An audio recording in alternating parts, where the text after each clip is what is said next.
like, oh, what do I do first? Probably 2 o'clock back at home, 1:30 in the afternoon back at home. So Marines trying to push me in all different directions this morning. What I'm gonna do first is I'm gonna go grab some coffee, and I got a call in like 30 minutes time with my social media team. So I'm gonna do that first, get that call done. And I think I'm gonna go and work out and get the day off to a great start. So I'll catch up with you guys in a bit. Cheers.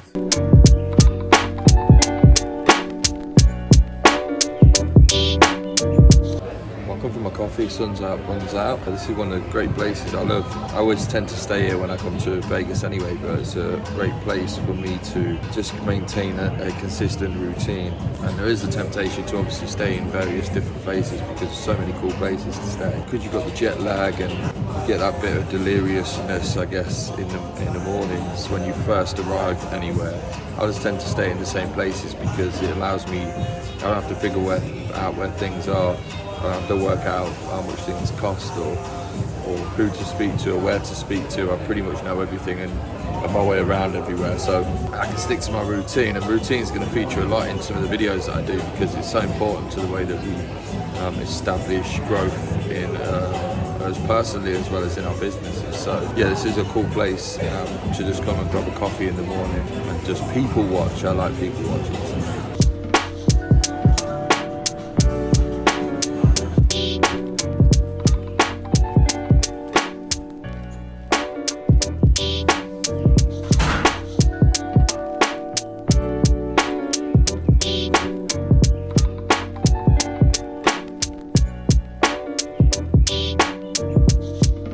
I feel like I'm definitely gonna start my podcast again.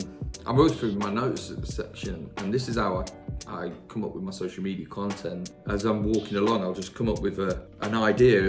I'll grab my notes on my phone and I'll just put a couple of words down, and then I kind of sit on it a little while and think about whether it's going to be something or not. I don't want to over-engineer things, overthink things. Most of the things, the way that I write social media posts, because someone was asking me this about how I write social media posts, and can you batch these things and just write them down so that like they're weeks in advance? I just can't do that, like even with my emails. When I think of something or feel something, it has to be in the moment, and I literally write what I'm thinking in that moment, and then I want that to go on social media in that moment. I think that's the best way for me to be as authentic as possible when I'm, trying to help, really. Obviously, I've got a mastermind group. I do like small group training. I do one-to-one coaching. But what I really do is get in and get all the ups and downs and the lefts and rights with my business owner clients. Yeah, so I'm having ups and downs every single day with my business. I've got a few different businesses now. I don't want to get into all that detail. There's a few businesses that I'm part of.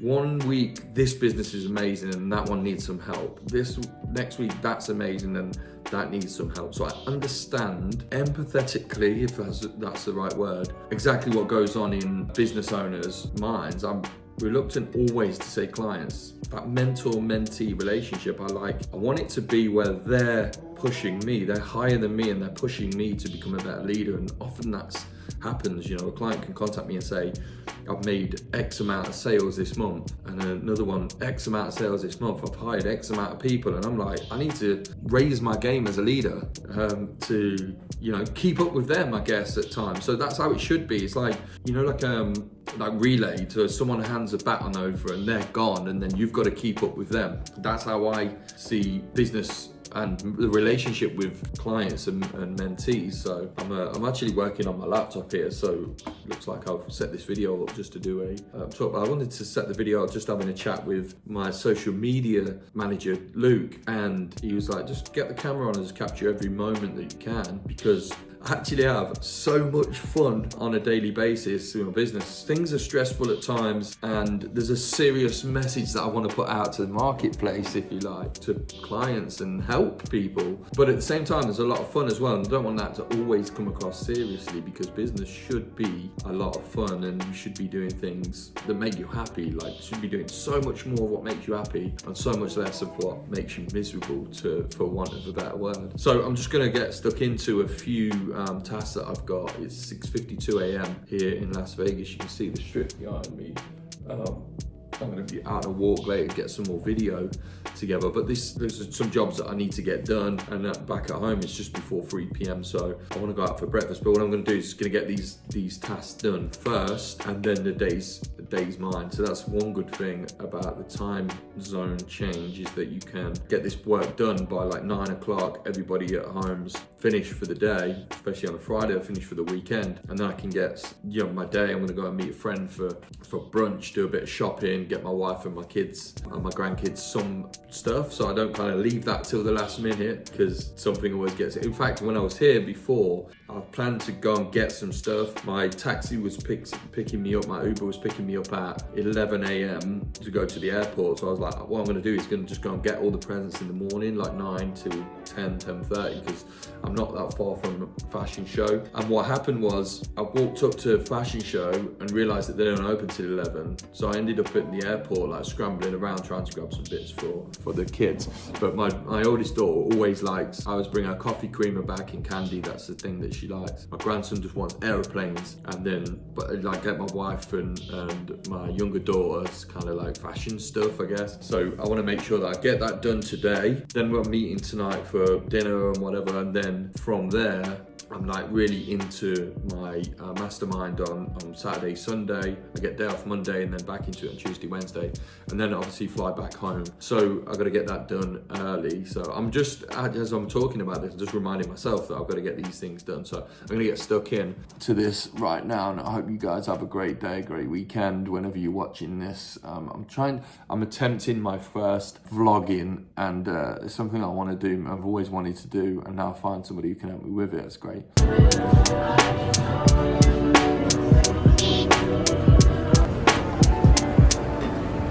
Can't be jealous, look. I needed to do it. I needed to do it.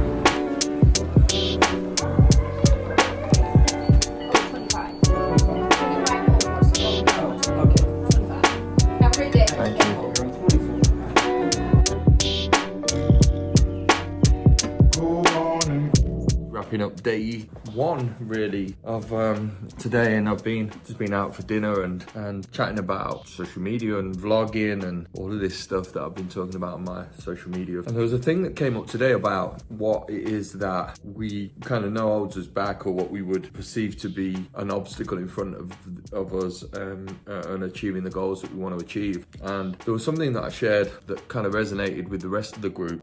And that was that as entrepreneurs, as business owners, as adults, whatever you want to call it, we almost start, like, once we make the decision to go and increase our wealth, especially for me, because I come from a working class background, and there's like certain things that are said that my kids would be exposed to. I don't want to really go too deep into that now, but like, obviously people have got this perception that you make a lot of money, so you're a certain type of person, and then your kids get exposed to that, and your grandkids and whatever. And what I haven't done before is consider, obviously there's the positive to doing it, and I think that I just want a better life for my kids and my family, and other business owners probably feel the same way. For me personally, what I didn't consider is the downsides of that. Like I can cope with the downside of the things that I'm working on in my business, and when money does come into the business, that's amazing. When we buy nice things, and I buy like a supercar, if you like, and a nice house, then like my kids don't not ask for that. That's something that I bring to the table and bring to my family's lifestyle, and create a certain lifestyle.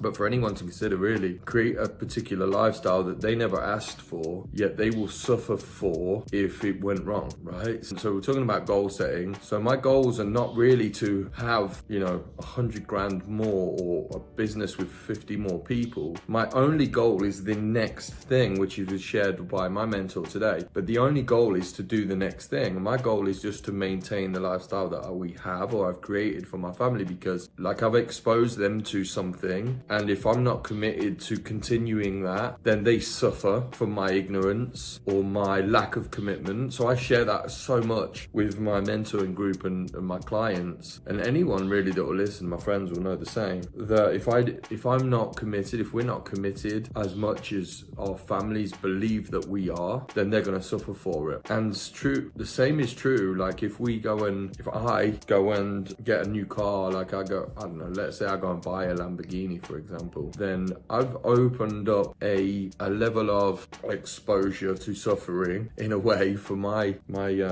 family if I don't maintain that lifestyle. So I think what I'm really trying to say is if you go and buy something or take on some sort of commitment to look a certain way and you don't maintain it with the commitment level that's required to continue having that lifestyle, then you expose your family to that, and then they might suffer for that in the long run.